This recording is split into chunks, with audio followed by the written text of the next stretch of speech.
Hey everybody, it's Paul Ramsey with Dr. Manny St. Victor, and today, this is cool, Manny. This is our first time we've ever had a guest. It is. Yes. It feels like revolutionary. It is revolutionary. We are joined this morning all the way from the United Kingdom by Chris Delaney. Chris, how are you? I'm great, thank you guys, and I appreciate you inviting me down this morning. And in honor of your appearance, I am drinking tea.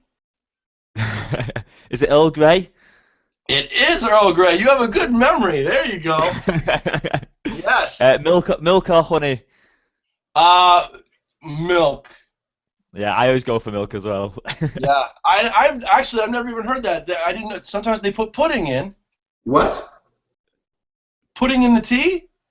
It's not like a pudding, but a bit of sweetener. But Oh some yeah. people Oh, put okay. honey All right. to Yeah, sweeten it just up instead of sugar. Hey, it's like putting on the hits. I'm done. There ain't no more. Good morning, y'all. So we brought Chris in, you guys, because Chris has a lot of things that he does, but one of his specialties is he helps people boost their confidence for job interviews and when they need to do meetings to get promotions, and he does a lot of work-based confidence boosting with clients. And so Manny and I have been wanting to talk about confidence for a while, so we thought this is a great guest to bring in today because he has so much experience helping people in this specific issue. So did I describe that accurately, Chris? Yeah, that's completely right. Yeah, so a lot of people get job interviews, they're very confident delivering presentations, very confident in work, but when it comes to the job interview situation, they just lack confidence and things fail for them. I come on, give them a boost, and they go off and get 80 grand jobs, 120 grand jobs, and become really successful. That's awesome. That's great. Yeah. That's wonderful. I think, Yeah, Manny, go ahead. I think one thing that's neat is how job interviews go badly. Excuse me, go badly because I've watched them tumble awful. And what people don't get sometimes is that when you're doing a job interview, they're looking for you. You know, like a lot of times they read your resume and you're qualified, and you come in there and you don't want to be the role, you want to be the person because you're either a fit for the job or you're not and you're miserable and you suck. In a loving way. But when people get there, they go into am I good enough? Am I good enough? And then they sit in that self-conscious mode. And anyone who's watched our brain network videos knows that if you're cycling in self-conscious mode, default mode, you're not in task mode. You're not there with the person. They don't feel you. And that's, and that's the connection you're looking for to solve their problem. They want to feel you in the interview. So Yeah, you're completely right there, Manny. yeah, Lots of people apply for jobs. go ahead, Chris. Sorry, Finish the Paul. thought. I was going to say, like, lots of people apply for jobs, do the CV, the resume, the application form, they get offered that interview, they go there and they play a character. And when that character's not them, they sometimes get offered a job off the back of that false identity. And they get into that job and it doesn't fit their values, their belief system. Some people stick at the job, become sometimes depressed or really stressed. That affects their personal life and their relationships. And it's just like a false environment you're setting for yourself. Where if you do my suggestion, go in there, be yourself confidently, you'll find that you'll get off that fit your values, that fit your beliefs, that fit the type of environment you want to work in. And if you don't get offered that job because they don't like you as a person, because you won't fit into their team, well, that's great, actually, because you don't want to be offered a job that you won't enjoy working at. We work 40 hours a week, and we all retire about 65, 67. I think it works out as like 160,000 hours of spending. So you got to find something that you're doing and find the type of place you want to work at. And I think that's really important. So it's well said, that, Manny. Yeah, I think there's a cultural myth, and this is sort of indirect to confidence. There's a cultural myth where you see someone trying to fit into the job, trying to fake it because they need the money. And I guess that's okay at first. And you know, you hear recession rumors and whatever, the statistics are what they are. But at the end of the day, what's coming out now, and they're trying to label them millennials, is that people want a job that has a meaning to them. You know, you don't just want to be there punching the clock and doing the thing. You want to feel like you fit in. You want to feel like the thing you're doing is part of, I guess, history, part of a legacy.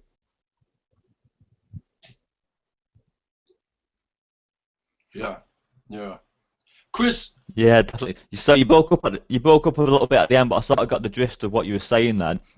It's really important if you're sort of an analytical person, you might want to get into a career such as engineering, or if you're a person with my sort of beliefs where I'm very keen on helping people, I get into careers advice or hypnotherapy.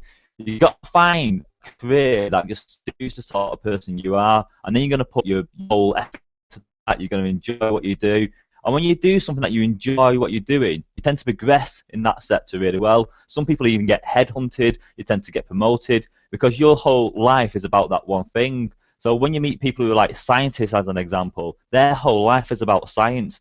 They do science at work, they go home, they read science journals, they're on the internet researching different science stuff. They love science. For me, I love people. I read lots of psychology books, I read sociology books, I train in life coaching and hypnotherapy. If you find something you're passionate about, you tend to naturally do well. And when you do well in that sector, stuff like the salary and the benefits sort of just come naturally to you. So I'm really passionate when I'm doing careers advice with people, is finding something that they love, that they sort of got a natural interest in, or jobs that suit their personality types as well. I think that's really important. Chris, when clients come to you and they're struggling with these issues, do you find a pattern in terms of like their self-talk or their areas of concern? Like so what I'm trying to say is when people are lacking confidence, where's that coming from that's causing the problem most commonly? Like what do you see in the people you work with? There's two main things that I see, and one of them is what Manny started talking about at the beginning of this session, which is that negative self-talk. So a lot of people will go into job interviews, and even in the waiting room, ready to go into the job interview, they'll have this voice in the back of their head saying, "You're not good enough for this job. You're going to mess up in this interview. No one's going to listen to what you're saying." This self-belief is really damaging to people's confidence. And as they go into the interview, they can't even hear the interviewer's question because all they can hear is negative self-talk talking at the back of their mind. So one of the techniques I use to support people with that is turning that negative self-talk into a shape. And then what we do, we get them to move the shape down the body. And as we move that shape down the body, it reduces it increases the confidence and reduces the self-esteem. So it sounds really silly, that, and I love doing techniques that sound silly because they tend to work really, really well. So I'm going to demonstrate on Manny, actually. If that's okay with you, Manny? You happy with that, Manny? So, Manny, what I want you to do first, I want you to think back to a time when you gave yourself some negative self-talk. So it could be a job interview or any other situation, but a time when you Okay. sort of had that negative voice in the back of your mind. Okay. And on a scale of 1 to 10, with 10 being you're completely confident, you're fine, you're ready to go, and 1 being you're really nervous, you're full of anxiety, where on that scale does that negative self-talk make you feel? 2. A 2. Okay, that's very strong, that's great. And if you could turn that voice into a shape, what shape would it be? It would be a star. A star. And what colour is your star? It's blue. And as you imagine that blue star, I want you to imagine moving that star from your mind onto your shoulder. And how do you Okay. feel? How do you feel now? Do you feel the same, different, better, or worse? No, that's pretty powerful. Get that star shape to go slowly down your arm towards your elbow, and imagine you can see it moving all the way down towards your elbow.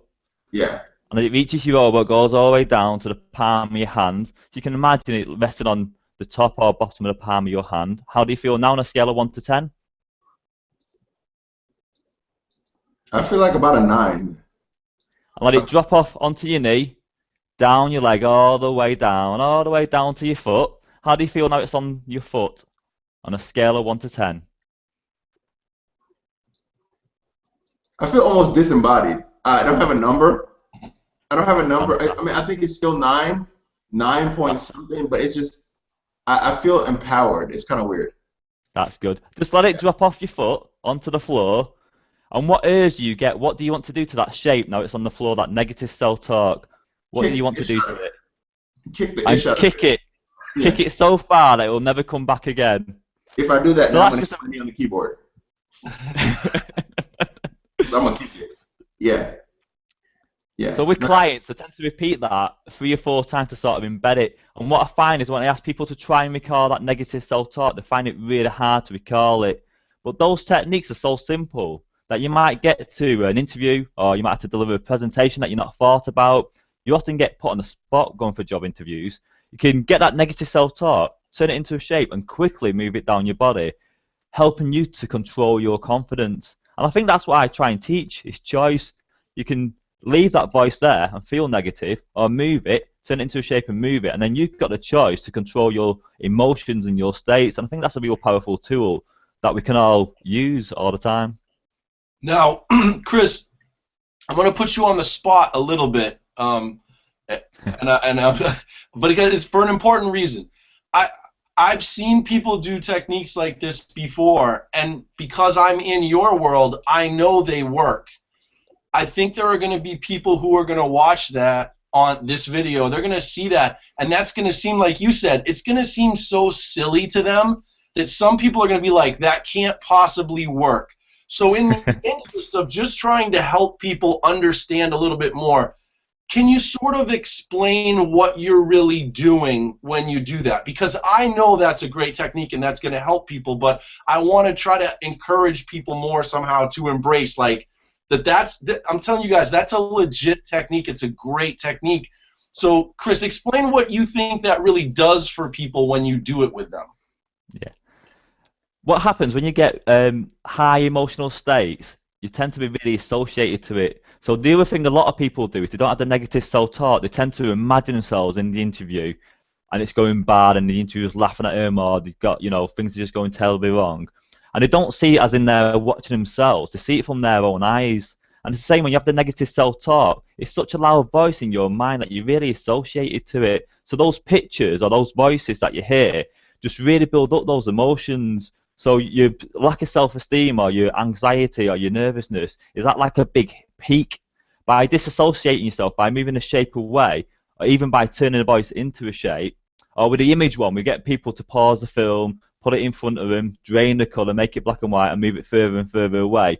The more you disassociate yourself, the less powerful those emotions are.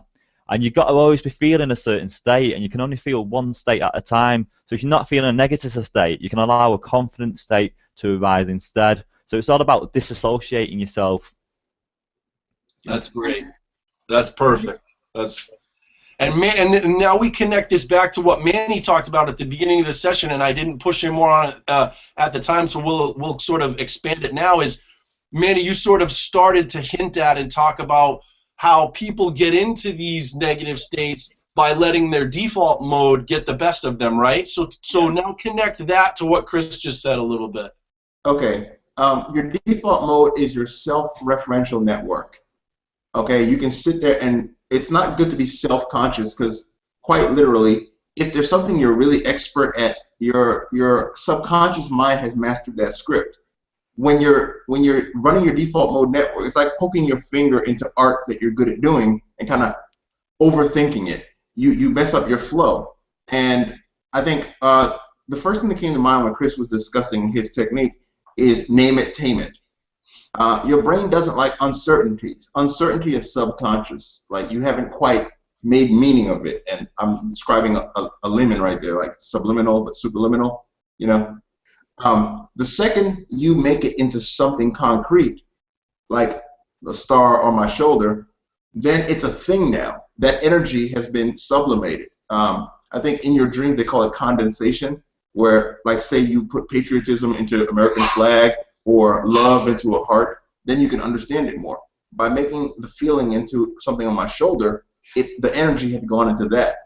And then by the time I was punting it off to the sunset, I felt better. And I'll tell you, to make it more concrete, what example I used. I did a surgical rotation, 6 weeks of hell, GI surgery for like 6 months. And I remember at one point, like, there was blood dripping on my foot into my sneaker, and I was retracting, and I was so miserable.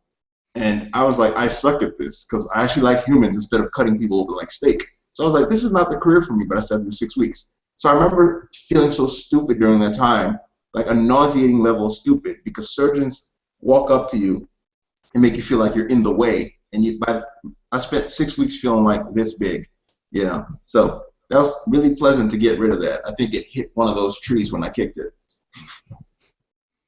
That's great. That's awesome. So the key concepts, you guys, to sort of connect all this one last time and wrap it up, because I think we're there. That's beautiful. So Manny's explained to you how these self-referential thoughts, which can be negative, sometimes come up when you're in default mode, and that's where the problem starts, right? And so you start overthinking or you start messing with your flow. But then Chris is giving you a way to then, because you're in that, right? You're in it, and it's actually becomes you. Chris is giving you a way to then dissociate from that and move that energy, move that thinking, change the properties of it, and by dissociating from it, you get out of it and you get your control back. You get to change your state and access a confident state so that you can do what needs to be done and be successful. This is very, very important. Like, what they've just defined for you guys is huge, and it's worth, honestly, and I don't think I've ever said this when we've been doing these episodes, this is worth going back to the beginning of this and watching it all over again, because once you get that, once you start to really grasp this, you can start to apply it in other areas of your life, because confidence applies through a whole lot of different like threads and veins in our life, right? But we won't always see that really it's about confidence. We'll sort of get caught in the box of whatever the situation is. And if you can just see that really it all starts with what Manny said, of getting into default mode and having this negative rumination occur, but then you can fix it no matter what it is or where it is by going to what Chris said, and that's find a way to get out of it by dissociating from it and changing the properties of it and moving the energy of it. Like, you've got a skill that you can take with you to a whole bunch of different situations and do a lot of great things for yourself. It's very, very powerful. Very, very cool. That was awesome, you guys. Thank you so much. It was. Yeah, you're Chris, welcome. Chris, if people want to learn more about what you do and if they might like to take advantage of what you do, how can they get in touch with you or learn more about you? You can get in touch on G+. I'm on there, and my website is www.christopher-delaney, DELANEY.com, and my careers website is employmentking.co.uk. So yeah, just feel to contact me. I'm happy to always offer advice, give people support. You know, I'm very happy to pass my knowledge on to people. Very cool. Very cool. That's awesome. We'll make sure that all that gets included in the information box that goes along with this video, and we'll have it on the blog at hypnoticthoughts.com, so we'll have you well covered there. And you guys, you know, if you're working on that next job interview or looking to take some kind of test that helps you get a promotion or anything like that, you have to give a big presentation, follow up with Chris, take advantage of his experience. He has a lot of experience with this.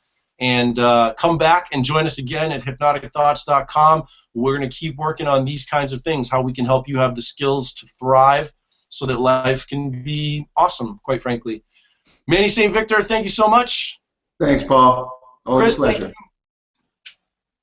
Thank you very much. Appreciate you inviting me down today. Thank you. All right, we'll have you on again sometime. This was a lot of fun. You guys have a great day. Take care. You too. All right. Bye-bye.